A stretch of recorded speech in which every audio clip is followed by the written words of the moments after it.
weeks ago.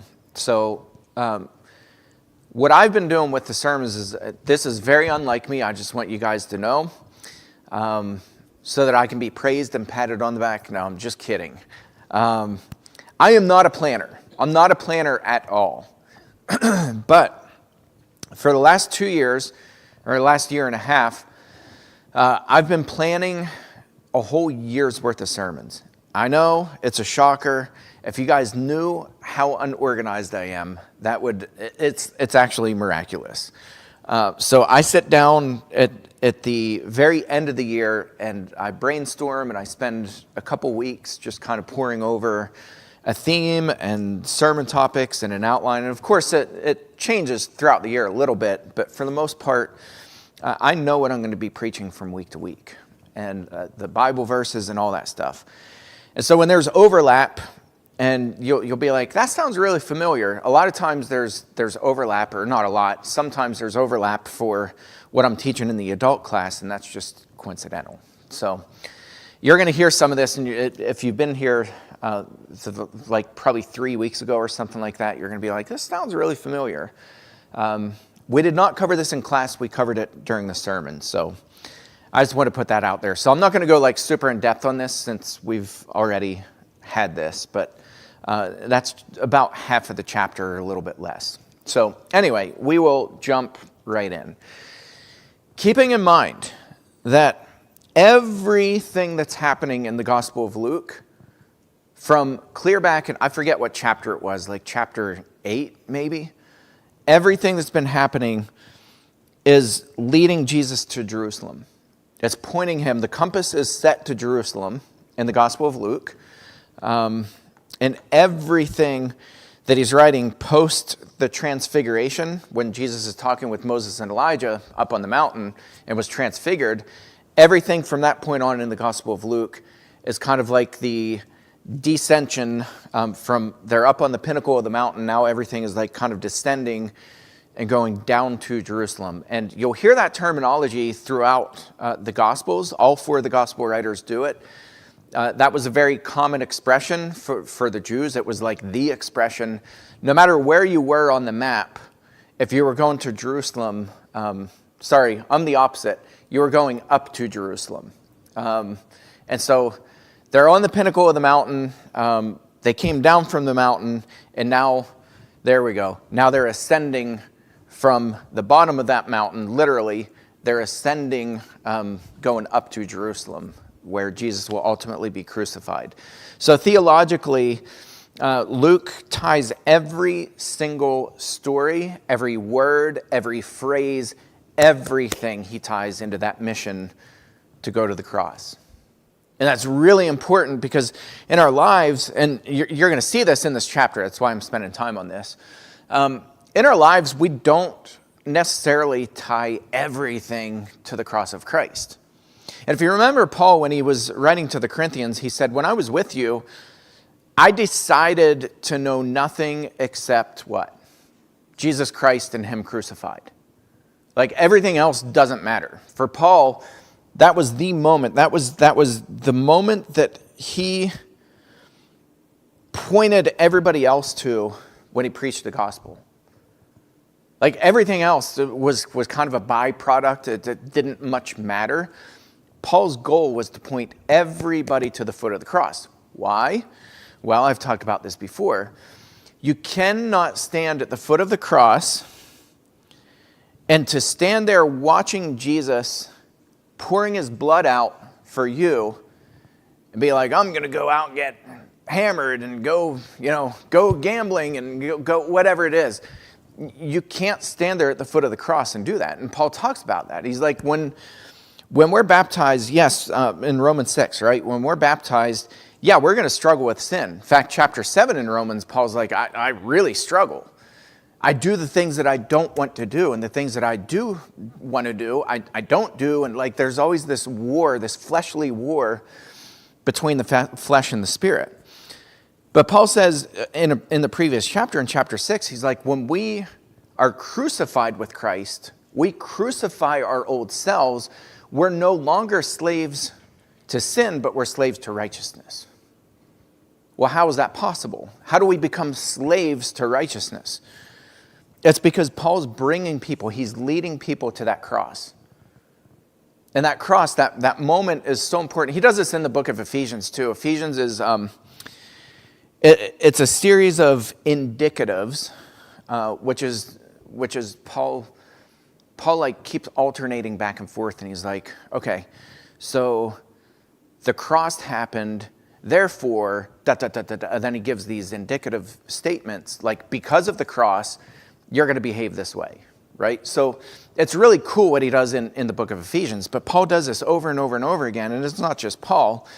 So Luke is doing the same thing. He keeps bringing people, he's leading people, the readers, he's leading them to the cross, right? That's the mission of Jesus, and everything else kind of melts away, and it's secondary to what happens at the cross. All right, so keep that in mind.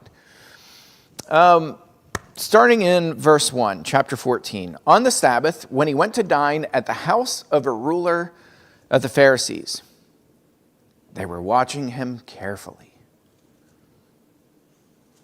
What does Luke mean by that? I mean, we can kind of fill in the blanks, right? They're not intrigued with him.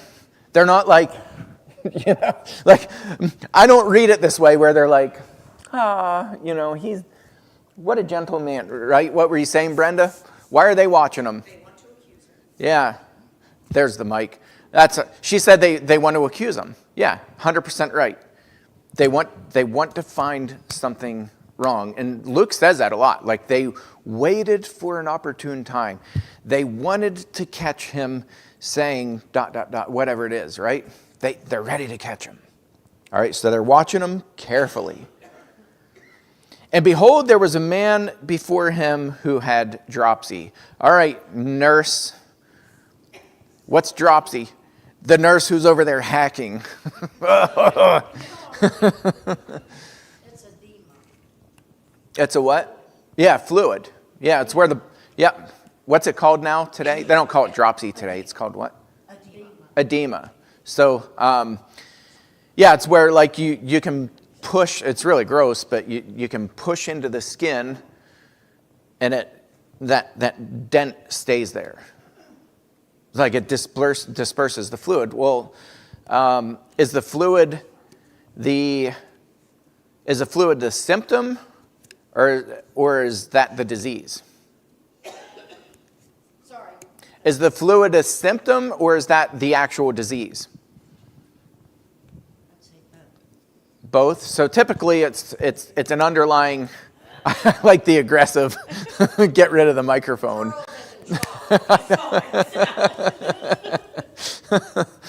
She like knocked that microphone down real quick. It typically means you've got like one or a series of underlying diseases, like serious diseases that are going on. So dropsy it's not like, oh, this guy's filled with fluid and then he was healed. This guy has like debilitating issues going on and who knows what all is happening. Jesus responded to the lawyers and Pharisees saying, is it lawful to heal on the Sabbath or not? It's a good question. You know, that's never really addressed by the Pharisees. They accuse him. Do you remember the guy with the withered hand? Guy has a withered hand in the Sabbath, in the synagogue. Jesus calls him up, and he restores his hand, he heals it, and they looked for a way to kill him. They wanted to throw him off of the cliff, remember? They never really addressed that, though. They're never really like, hey, the scriptures explicitly say that healing on the Sabbath it's against the law of Moses. They never come out and say that. They just kind of fill in the blanks, and they're like, you can't heal on the Sabbath. And the question is, says who? I like the underlying turning the tables. They were watching him carefully. So he gives them a question. So now everybody's watching them. That he's watching them. Like, I know you're watching me, so hey, is this lawful or not? And they don't answer him. subtle, that's a great point. It's not like they held up signs, "We're watching you." It's like they're doing this probably very manipulatively. Yeah. We But can he assume, knew it, but he knew it. and he calls them out, but not like, "Hey, I know you're watching me." He just Yeah. says, "Okay, you're watching me. Is What it do you- what lawful do to you heal say on the about this?" Sabbath? Yeah. Yeah.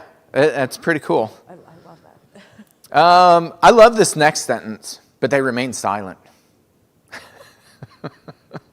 Well, if this is really scriptural, right? I mean, some of us are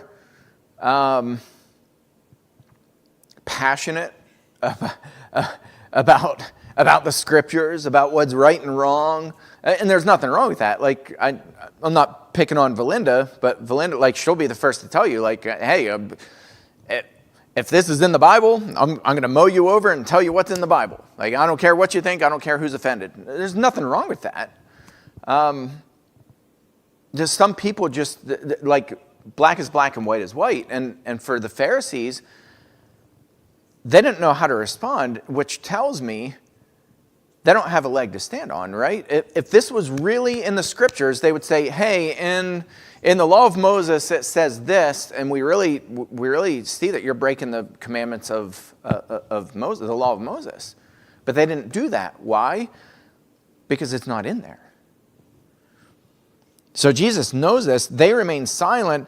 Then he took him and healed him. I love this because a lot of times as Christians, we're so afraid to offend people. And we're like, oh, well, I want to be sensitive. And what if I offend people? Jesus, you know, in the Gospel of Matthew, there's a point where, I forget which healing miracle it was, but his disciples came back and said, Lord, do you not know that you offended them? And Jesus, instead of saying, I love this, because instead of saying, oh my goodness, like, let's have a sit-down conversation with them and try to reason this out. And like, let me clear that up, because I don't want to offend anybody, right? Don't we have that view sometimes as Christians? We're like, I really don't want to offend anybody. At least I do a lot of the times. I catch myself like, I don't want to be that guy, you know? Like, I don't want to be the guy who goes out like protesting. It's like nails on the chalkboard to me when I see people protesting. And I'm not like, I love that we have the right to do that, but it's just not me. It's not my personality. I went to one protest in my life, and it was okay. It was fine, but I'm like, they're like, hold your signs up higher. And I'm like, you know, like, it's just not my personality. It doesn't fit me. And they're like yelling in the bullhorn, and the guy who led it, like, good friend of mine, great guy. They got all the permits and everything. So it was like, you know, there was nothing that was offensive, but I still found myself, I'm like, I'm not comfortable with this. I think a lot of times we even justify it with the verses where one of them is saying, Don't be a stumbling block to other people. Like if you're doing something and it causes somebody else to fall away, and we take it that far that we're like, oh, but if I say something, am I going to mess up somebody else? Am I am I sure enough that I'm reading it correctly or understanding it correctly that I'm not going to cause somebody else to stumble or fall? Yeah. Which is really interesting. Like, it's so interesting you bring that up, because Jesus wasn't concerned with not offending people, right? He was concerned with their souls. So he knew, like, if you're offended by this, it's like, I have a good friend of mine. He was so offensive in college, like intentionally offensive. He was the opposite of me, and like, we're best friends. Still to this day, we're best friends. We talk all the time. And he was like, you know, if people are offended, he's like, the problems, it's Feege, by the way, Mandy. He was one too. Some of the things that he said, oh my goodness. But my good friend, he was like, you know, if they're offended, the problem's with them, not with me. And I'm like, I never thought about it that way before. But Jesus wasn't worried about offending people. He was worried about their souls. And we get caught in this trap where we're led to believe culturally that if you offend somebody, that's like the unforgivable sin now. That don't do anything to offend anybody, because, you know, we have to be diverse and all this stuff and share everybody's opinion. Jesus was like, yeah, not so much. Like, Lord, didn't you know that they were offended when you did this? You know what his answer was to that in the Gospel of Matthew? Those whitewashed tombs. And then he went into this rant, like name-calling them and talking about how they're clean on the outside, but on the inside they're rotting. It's like these corpses on the inside. That was his response to, didn't you know you offended these people? Like, he insulted them and was like, the reason they're offended is because they don't want to listen to the truth. And so I'm not saying, like, go out of your way to offend people. I'm just saying, like, because it's just, again, it's like, Kelly's like, crap.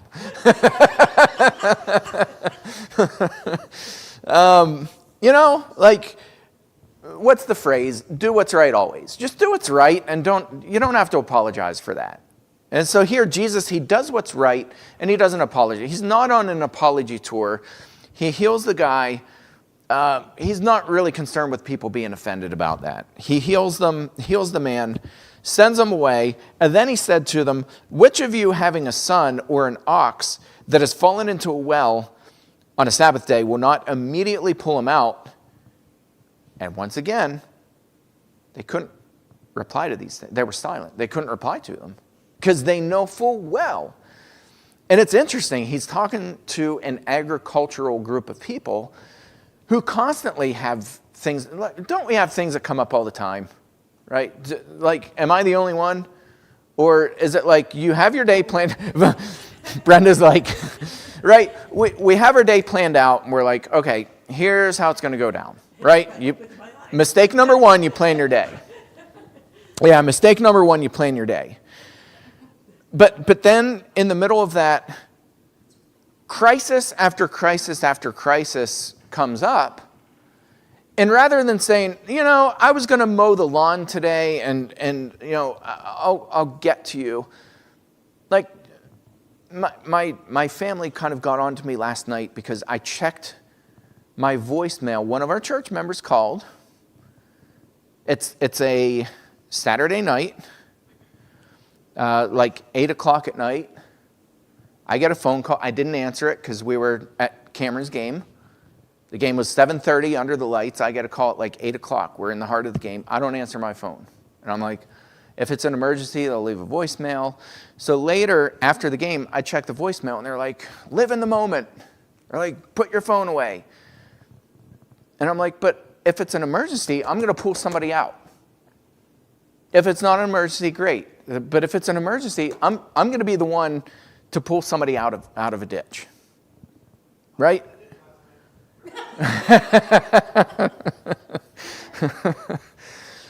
So this stuff happens, and Jesus is making such a good point, and he's turning it on them, saying, don't you guys when your oxen fall down or fall into a ditch, what does he say? If they've fallen into a well on a Sabbath day, or you have a son, one of your children falls into a well, aren't you going to pull them out immediately?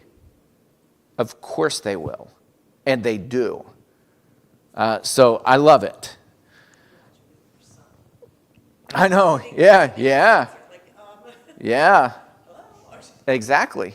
Yeah, if any one of our kids if your kid falls down, I remember Cameron fell. Cameron is our kid prone to injury. I was just talking last night with a nurse who came over. I called her over when Cameron broke his nose, or Isaac broke Cameron's nose, and there was a nurse nearby, and I was like, "Hey, I need you." He was like pouring blood. I wasn't going to be like, it's the Sabbath, right? Like, as your kid's bleeding out, what do you do? You rescue your kid. So great point. I'm going to skip this part, not because it's not important, but because this is what I preached on just a couple, 2-3 weeks ago. And I'll do a quick run through. So he tells them this parable about the wedding feast, and he's like, look, when you're invited by somebody, don't sit down in a place of honor, because they might have somebody more important than you come in, and they're going to send you down a couple rungs and you're going to be embarrassed. You're going to be humiliated. So instead, when you come into this great banquet, this great wedding feast, sit in the lowest seat of honor, because what's going to happen is they will elevate you in the presence of everybody else. In other words, be humble. Take the lower seats. Be humble. Don't flank people out of the way because you feel like something's owed to you. When you're in the presence of God, be humble. I always say there is nobody or no job or no position or no age where somebody is beneath us. You ever see young kids be treated like total, you're younger. Do you ever get treated like crap by people who just assume, well, you're just some young punk who doesn't know any better? Of course, we've all been there. I've gone into fast food restaurants where people are like, 15, 16 years old. They're working just like the rest of us work.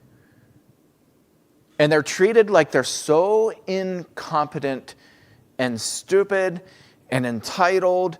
And I'm like, dude, they are literally working for, whatever, peanuts, very low wages, working their hearts out. They're not beneath you. I don't care if you're the president of the United States. These people are not beneath you. Right? And if we really are Christians and we really believe in kingdom thinking, they're not beneath you, so don't treat them like they are. And so he's saying, take the lowest place. I remember Bill Riggs, like one of the first things he always did, and no matter where we were, that man would roll up his sleeves, he'd grab a garbage bag, and he'd just start picking up trash. It didn't matter where we were. We were in Haiti. And I'll never forget this. In 2012, we took a trip to Haiti, and Dave was on that trip. And we got to, I will never forget this image. This is branded in my brain forever, the jail. It was the most, like, when we think jail, we're like, oh yeah, they're getting all their rights, and they're getting 4 squares a day, and these are not American jails. These jail cells, they're packed in shoulder to shoulder. There's no room for anybody to sit. They're on concrete. These are like probably 8 by 10 cells, maybe 8 foot by 10 foot. And you have 75 people in that little cell. They're literally like this. It's 100 degrees, very humid.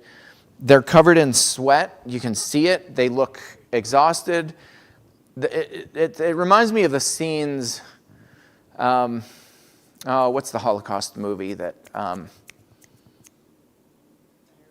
There are several, but you see the scenes where all the Jews are packed into the train cars, and there's just the emptiness in their eyes. Like, it's really inhumane. That's what it reminded me of. And we were so physically sick just by the scene of seeing people. I don't care what they did. It's just not humane. And the exhaustion, the physical and mental exhaustion on us was off the charts. And we were like, how do we bring them food? We had food to bring them, plates of hot food, and we were going to serve them. And we're looking around, we're like, where the heck is Bill? He was already at the cell with plates of food, handing them to these guys, and just the most compassion I've ever seen in a human being. He did not hesitate. And this is a man who was, very successful businessman, multimillionaire. He never, ever treated people ever like they were beneath him, ever. And this is the point Jesus is making as he's on his way to the cross. Let me tell you a story about a wedding feast. All right, so then the host comes in and says, friend, move up higher. And then you will be honored in the presence of all who sit at table with you. I picture that prison cell. You're honored in front of everyone. The king will come and he lifts you up. For everyone who exalts himself will be humbled, and he who humbles himself will be exalted. Then he gives this parable of the great banquet. All right, the master invites all these people. Don't invite your friends or your brothers or your relatives or rich neighbors, because they could invite you in return and you could be repaid. Instead, when you give a feast, you invite the poor, the crippled, the lame, the blind, and you will be blessed because they can't repay you. See, we're all about repayment in America. It's such an American mindset. It's a Western mindset. Like, don't you remember that time that I did, fill in the blank, I did this for you, so I'm calling in a favor now. Christ is like, no, don't do that. You don't call in people, you don't invite people into the kingdom who can repay you. You walk up to that jail cell with people crammed in there like a bunch of sardines, and you invite them into the kingdom. You invite them into your churches. You invite the poor, the crippled, the lame, the blind. Yesterday at the market, it was so cute. There was this woman who came up, and she was so sweet. And she introduces herself, and she's just like, she didn't buy anything, and it's like, it doesn't matter, the market, right? It's people browse, and it's great. It's wonderful. It's such a cool vibe, such a cool atmosphere. But this woman came up, and she told us her name, and she just starts telling us her story. And she's like, all right, so I lost my phone today. She's like, still can't find it.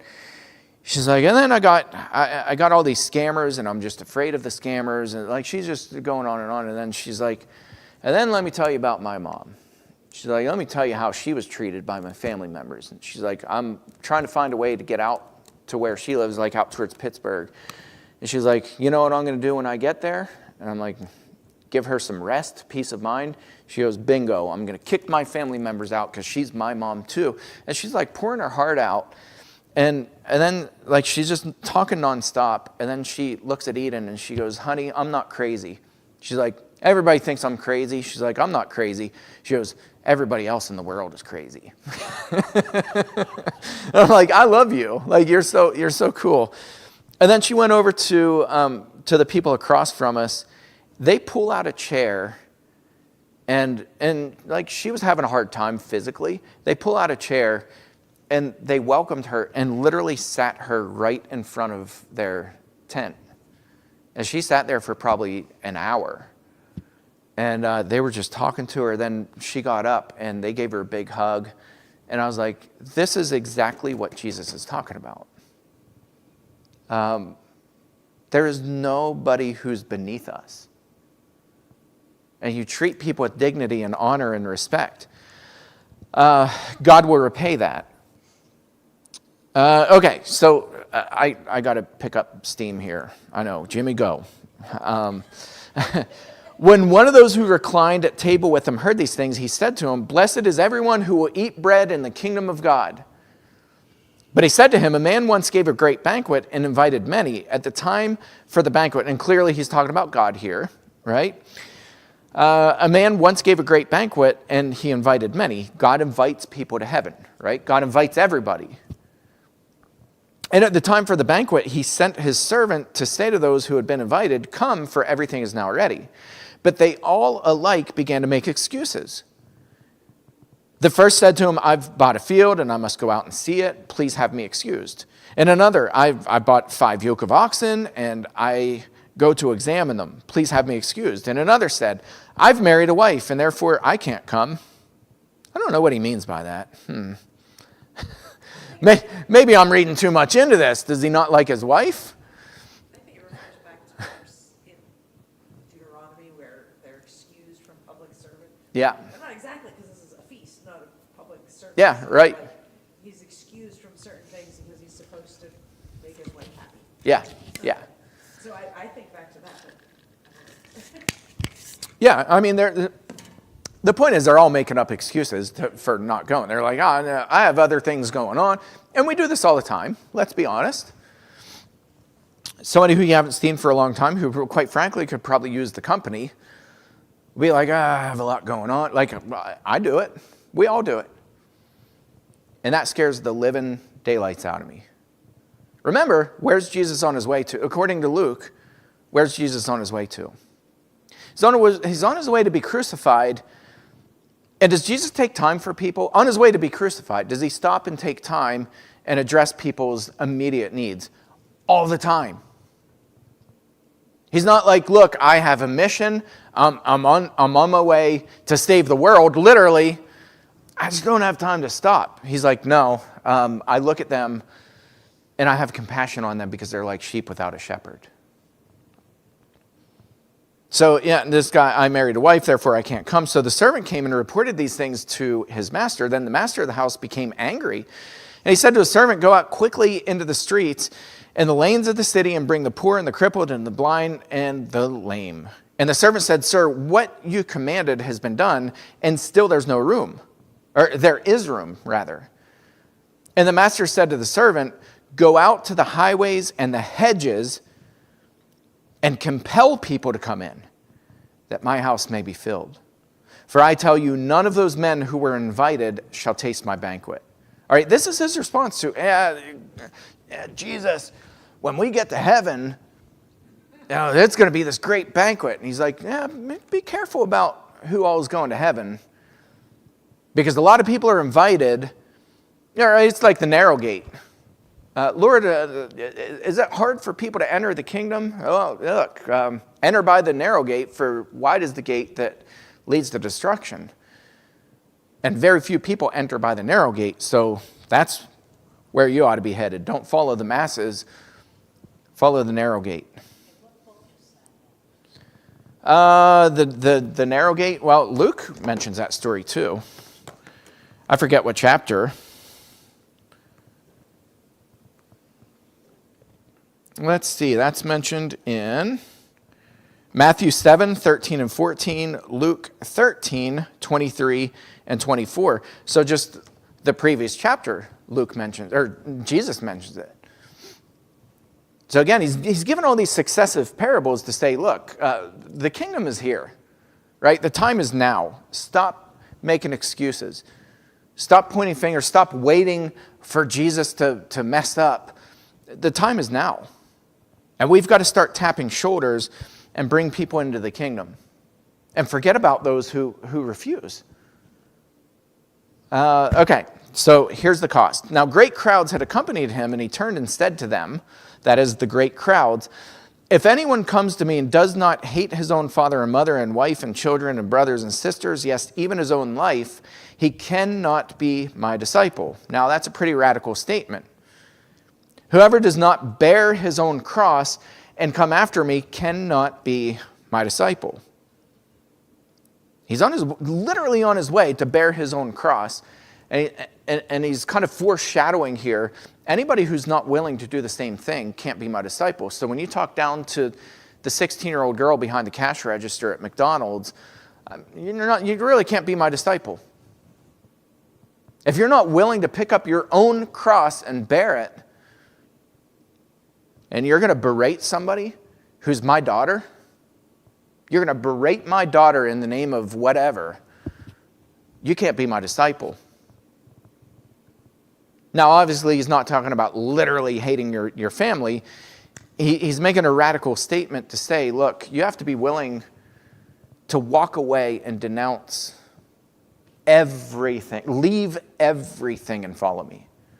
He's not literally telling them you've got to build hatred in your heart towards your family. It's not what he's saying.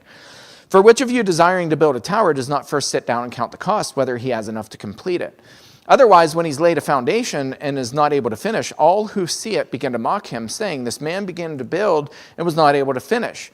Or what king going out to encounter another king in war will not sit down first and deliberate whether he is able with 10,000 to meet him who comes against him with 20,000?